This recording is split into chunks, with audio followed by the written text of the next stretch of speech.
players on that team, anybody can beat anybody at any given time. And the ease that they did it was just amazing. She has been in contact with the FBI. It's the dream team.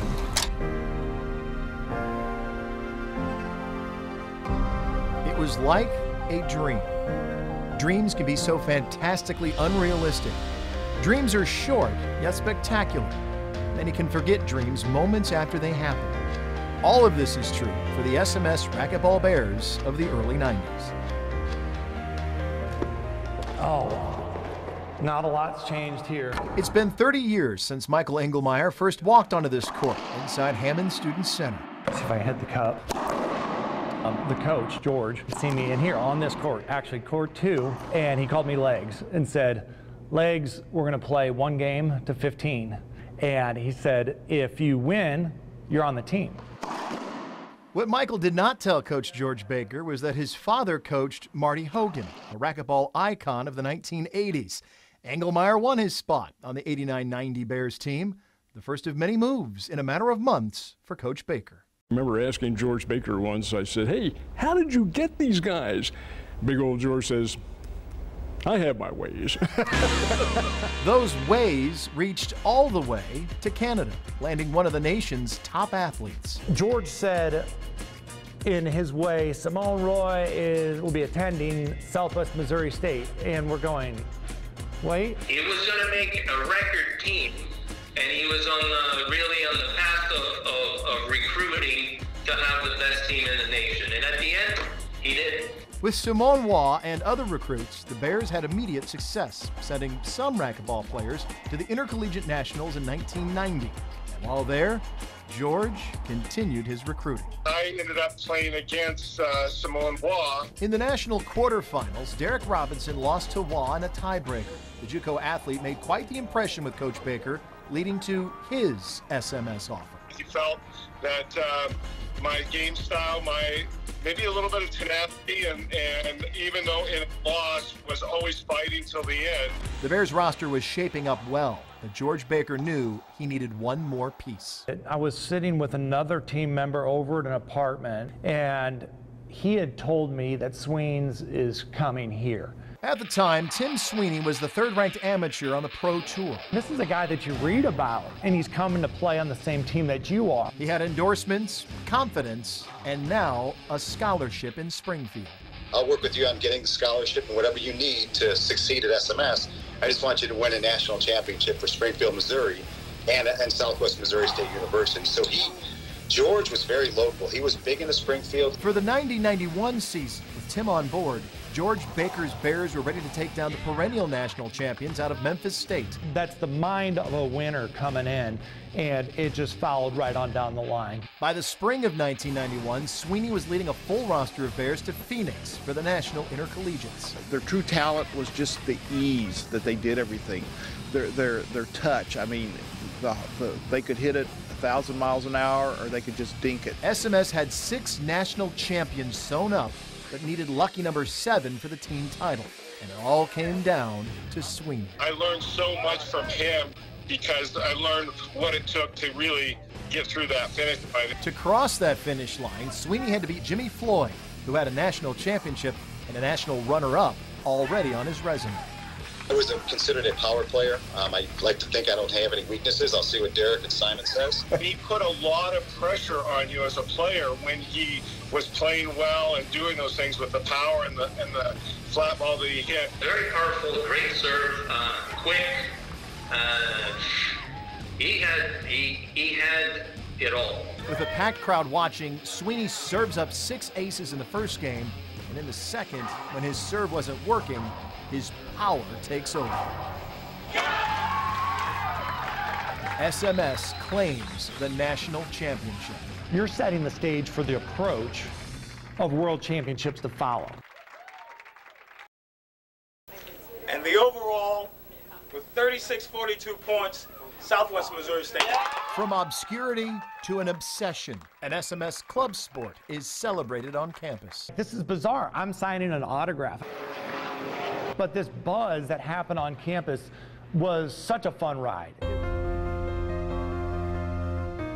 Let me introduce to you George Baker, You have to have the backing of the administration for anything along those lines. And when you do, when key individuals decide they're going to throw their support behind whatever it is, then in fact you can have certainly a very viable outfit. That was the case with racquetball. And SMS president Dr. Marshall Gordon was a huge fan of Coach Baker and his racquetball team. Most importantly, a huge fan of success. In those days, Marshall Gordon's mission and assignment was to finally step away from the regional university optics and to bring Missouri State on par with Mizzou, the University of Missouri, by whatever means he deemed necessary. In Gordon's tenure, the campus improvements were many, but Gordon wanted his school to be seen on a national stage as well. College wanted a national champion somewhere along the line, and even though this was not an NCAA-backed sport, it's a club sport, it still presented itself in championship fashion. SMS had a plan. Since the racquetball club was not governed by the NCAA's restrictions, the Bears could have amateurs who are on the pro tour and playing for money compete for SMS.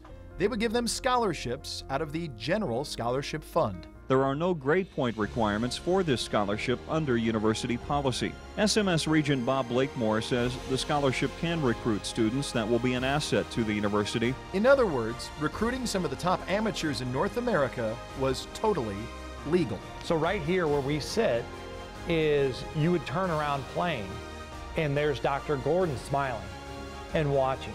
From bake sales to bankroll, the racquetball team was funded like an NCAA program, from travel to travel expenses, team physicians to a team psychologist. I think we're all right. It was up to Baker to make it all work. He made it fun, and man, I wish I had his negotiation skills now.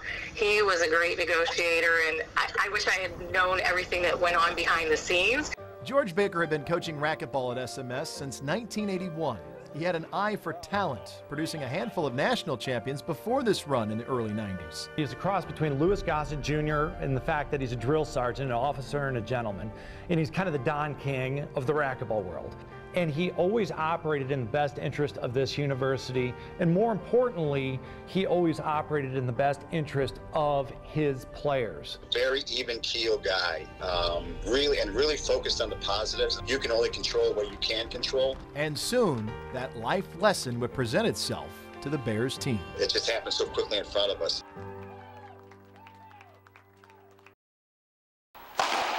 In the fall of 1991, with the Bears looking for a repeat, they'd have to compete without their #1 player. My sophomore year, my dad passed away when I was in college. I took a semester off to stay home with my mom. And I said, it's my goal to come back second semester because that's when the NCAA championships were. With Sweeney's subtraction came a pair of additions for the Bears. John Ellis, one of the best pure athletes recruited by Coach George Baker, would join the team from Stockton, California, opting for racquetball over basketball or soccer. There were a couple other options, but you know, his personality was so magnetic and he was persistent. I knew they won the Nationals. I also knew how good Tim Sweeney was at that point, since it was a full ride to Southwest Missouri State University in Springfield. I had to take it. And rejoining the Bears for his sophomore season, Simone Waugh, after spending a year away with the Canadian national team. It's great to be part of a bigger family, and you're shooting for the title. Waugh was already a decorated juniors athlete in Canada, winning a gold medal at the 1988 World Championships when he stepped on campus at SMS. He's hitting the ball behind his back and making it work. Had such a pretty game. He had a beautiful game, finesse. He wasn't a part of the first national championship for the Bears, so Waugh wanted a collegiate championship of his own, even with a bunch of teammates who could not pronounce his name correctly. I have 2 first names in the U.S., Simon and Roy. It was fun, it was great. I don't mind, I like the guys. And 1992 would prove to be Simone's breakout year as a college athlete. It might not blow me off the court with his power, per se, but you give him a mistake and you give him a setup and you give him an opportunity in the rally, and he would just close that out. I never lost a challenge match. Now, I lost 2 tournaments, one to John Ellis in Kansas City and one to Simon Roy in-house. He beat me pretty good. He played well, was for no money. Friendly wagers aside, Simone would end his sophomore year with a singles and doubles national championship. John Ellis would also claim a singles and doubles. And true to his word, Sweeney returned to claim back-to-back #1 national titles en route to the Bears' second straight team national championship. The guys were always helping the women too, so that's what was great about being on a co-ed team. Not only did Coach Baker build a great men's team, but a dominant women's program as well. Something Jen Yakota witnessed and was impacted by firsthand by the time she was a senior in '92. Kept recruiting more and more folks from all across the country, and it was just unbelievable. I went from being a #1 player on the women's team all the way down to #3 my senior year. The women swept the Nationals for a second straight year in '92, but for Jen, the first title they gave George meant more than this repeat. I was so excited for him when we won in '91, my junior year, because he was starting to look frail then. Sometimes life is not fair.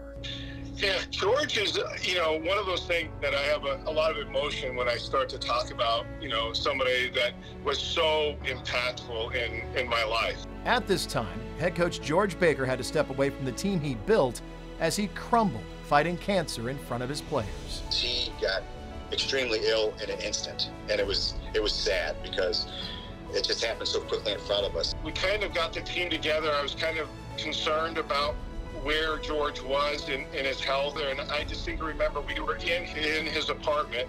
This was not a big space. We're all standing around and sitting around.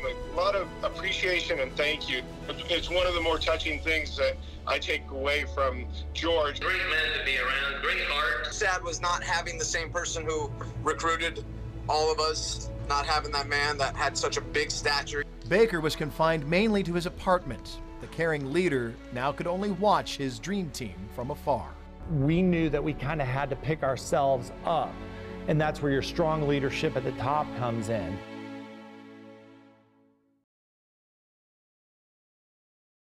Hundreds of thousands of dollars worth of scholarships were undocumented. Dozens of those scholarships went to members of the racquetball team. The racquetball club's expenses were also undocumented. Dennis, I think that's a bunch of baloney, and Dr. Gordon has not seen this report. In July of 1992, 3 months after the SMS racquetball team won its second straight national title, they get some unwanted attention.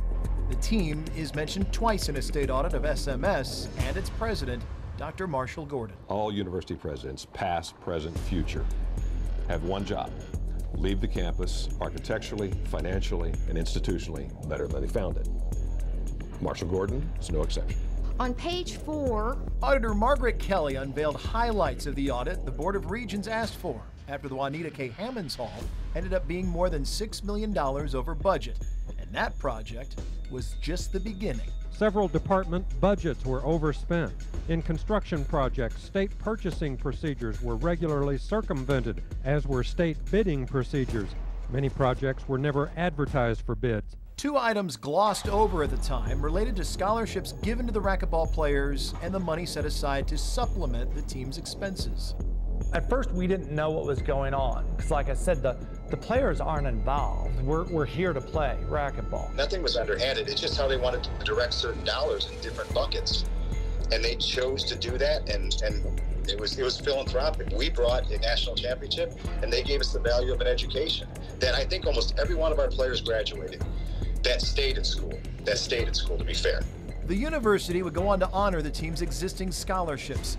As for their second part in the audit, it mentions $300,000 earmarked for the racquetball team to help offset team expenses, like tournaments, travel, uniforms, an assistant coach, a pair of team physicians, and a sports psychologist. Kelly confirmed that she has been in contact with the FBI. The Board of Regents, a lot of people were around these courts and coming up. There was a lot of questions, and you start hearing things. And did it distract from the team? Not really. But was it always an undercurrent of what in the world is going on here? Yes.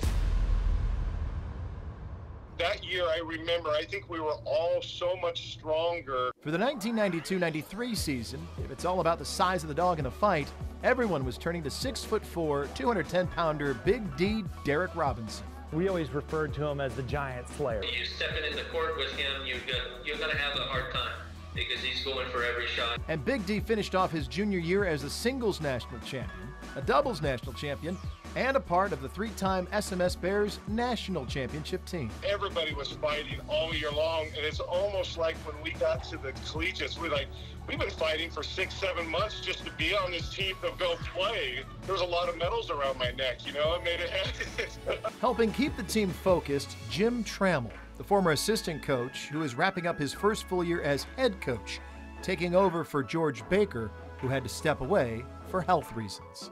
Same style of person, same style of coaching. He really held it together because message-wise, I was committed, but you never know, I might have left. If we wouldn't have had somebody to help organize, you never know. It's the unknown. Tim Sweeney would win his 3rd national championship that year, and sophomore Alan Engel would claim the 3rd national title of his career with a singles championship. We felt pressure every time we walked onto the court, man, because you were playing for your college roommate or your college buddies for SMS. So there was all pressure to win. And heading into the next season, pressure to win for the core of the Dream Team, who had 1 year of school left. We wanted to win a 4th title. We knew a lot of people wouldn't be there the next year. We definitely wanted to do that for them.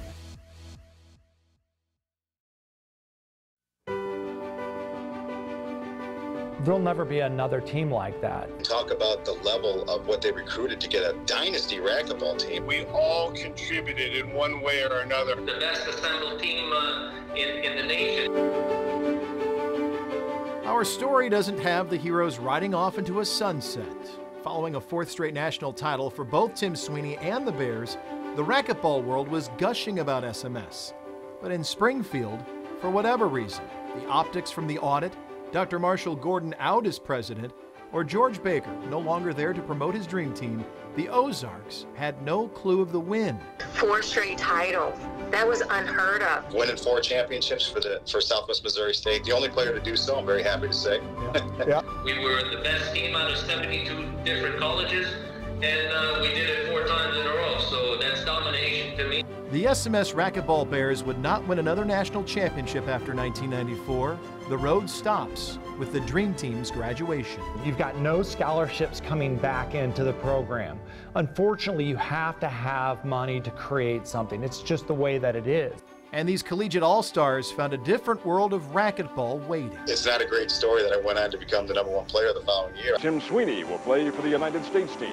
Simone Watt will play for Team Canada at the Pan American Games in Argentina, and the Pan Am Games coming up a little bit later on this month, Sports 6. The contracts weren't out there that were presented to me previously, and they blamed it on the level of the sport, and I was still considered one of the best players in the game at the time, probably top 5, and I kind of just left. Simone Waugh would win 10 national titles and 2 world titles for Team Canada. The summer of '98, where I didn't make the team, unfortunately, the national team after 11 consecutive years. I had a great run in racquetball from 9 years old until 29 years old. Alan Engel also walked away from the sport. I'm a charter fishing guide. I fish every day. I have since '96.